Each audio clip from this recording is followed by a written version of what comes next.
Viewers, இன்றைக்கி ஒரு இன்ட்ரெஸ்டிங்கான மீல் மேக்கர் ரைஸ் அண்ட் பன்னீர் 65 ரெசிபியோட நான் வந்திருக்கேன். ஆரம்பிக்கலாமா ரெசிபி பார்க்க? என்னோட ஸ்டைலில் ஃபர்ஸ்ட் மீல் மேக்கர் ஹாட் வாட்டரில் நல்லா சோக் பண்ணிக்கலாம். மீன் டைம் ஆனியன்ஸ் அண்ட் டொமேட்டோஸை கட் பண்ணி எடுத்து வச்சுக்கிறேன்.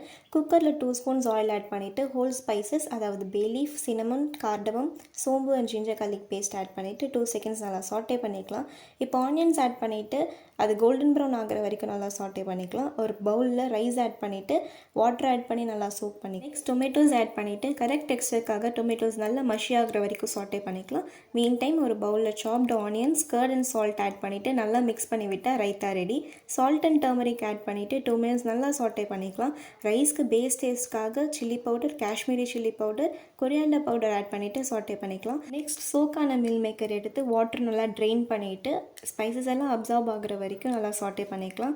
Next rice and water add பண்ணிவிட்டு நல்லா மிக்ஸ் பண்ணிக்கலாம். Finally 1 spoon curd and key add பண்ணி ப்ரெஷர் குக் பண்ணால் சோயா ரைஸ் ரெடி. நெக்ஸ்ட் பன்னீர் 65 என்னோட ஸ்டைலில் எப்படி செய்யணும்னு பார்க்கலாமா? ஒரு பவுல் எடுத்துட்டு அதில் besan flour, rice flour, coriander powder, chilli powder and salt, turmeric powder add பண்ணிவிட்டு கொஞ்சமாக வாட்டர் ஆட் பண்ணி நல்லா மிக்ஸ் பண்ணிக்கிறேன். இப்போ பன்னீரை நல்லா பீசஸாக கட் பண்ணிவிட்டு இந்த பேட்டரில் நல்லா கோட் பண்ணிவிட்டு ஹாட் ஆயிலில் நல்லா டீப் ஃப்ரை பண்ணி எடுத்தால் பன்னீர் 65 ரெடி. இதே மாதிரி டெலிஷியஸாக குக் பண்ணி நீங்களும் என்ஜாய் பண்ணுங்கள். நெக்ஸ்ட் வீடியோவில் பார்க்கலாம். until then bye.